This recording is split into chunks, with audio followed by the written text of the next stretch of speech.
Welcome back. One final point before we go tonight. What do we do when a madman shoots up a high school, when he kills 17 people in cold blood, when he planned his attack, when he robbed these families of their children, society of 17 valuable, precious lives? What do we do to make sure this never happens again? I didn't know how to start this final point when I sat down in front of my laptop this afternoon. I sat there for 30 minutes. How do you address a tragedy like this? How do you respond to the kids whose high school reunions will now be a memorial service? How do you tell the kid who crouched under his desk and tweeted to the world that he was hiding from a shooter, how do you tell him that it's going to be okay? How do you promise that it's going to be okay when it's not okay for so many people? It's not the time for rants yet. It's not the time for Chelsea Handler to blame the NRA and the GOP, both of whom had nothing to do with this psychopathic killer. It's not the time for virtue-signaling ignoramuses to condemn prayer, when prayer is what we can offer to comfort our fellow Americans in their grief. Was it mental health? What can we do about that? Did somebody neglect their job? What can we do to fix that? Was the law broken? Was there a loophole in the system? Could this have been prevented? How? How do we keep our children safe? How do we protect 14, 15, 16, 17, 18-year-old kids at school? How do we protect the teachers, the coaches who gave their lives standing between the students and the shooter? How? Would gun control really stop mass murderers? Would more laws prevent a lawbreaker from breaking the law? Would taking rifles away from law-abiding citizens prevent criminals from killing? Is the AR-15 itself to blame?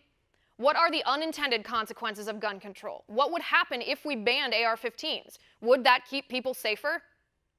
Would the Sutherland Springs shooter Devin Kelley, would he have murdered more than 59 people if the law-abiding gun owner with his AR-15 hadn't stepped in and stopped the madman? Would women who protect ourselves with firearms against sexual assault 200,000 times a year, would we end up being raped or murdered or both if we ban AR-15s? What is the solution here? How do we keep our schools safe? How do we protect our kids? How do we protect the liberty of all people? Why is it that over 95% of mass shootings that have happened in our country in the past 50 years have happened in gun-free zones? Do gun-free zones keep people safe?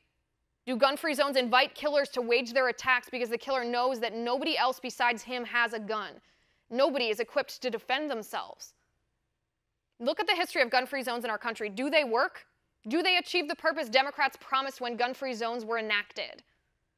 Or have they become the obvious haven for psychopaths who desire to kill as many people as they can? Is it fair to keep our kids, to keep gun-free zones in schools? Would it make our kids safer if teachers conceal-carried firearms? Would it make our kids safer if there were armed security guards in school, and not just one for the entire school of over 3,000 students? Why aren't we asking these questions? Why aren't we answering these questions honestly, without preconceived talking points, without political bias, without an agenda? Why is everything immediately political? Are we resorting to knee-jerk reactions just to make ourselves feel better? Don't we owe these kids, and the kids at Sandy Hook, and the kids at Columbine, don't we owe them an honest analysis into what makes schools soft targets and how we can make them safer? And if we want to keep our kids safe at school and not just pacify our own grief, not just mollify our own heartbreak, not just dispel our own helplessness, don't we have a responsibility to restrain ourselves from enacting laws that restrict the liberty of law-abiding citizens, set aside our partisan differences, and examine what laws, what policies would or would not make schools safer? And then, only then, enact those changes? Isn't that the best way to keep our children safe? And that's my final point. You can reach me on Twitter at Liz_Wheeler. If you liked the show, please send me an email at oann.com/contact. In the meantime, catch us here tomorrow at 9 p.m. Eastern, and until then, have a good night.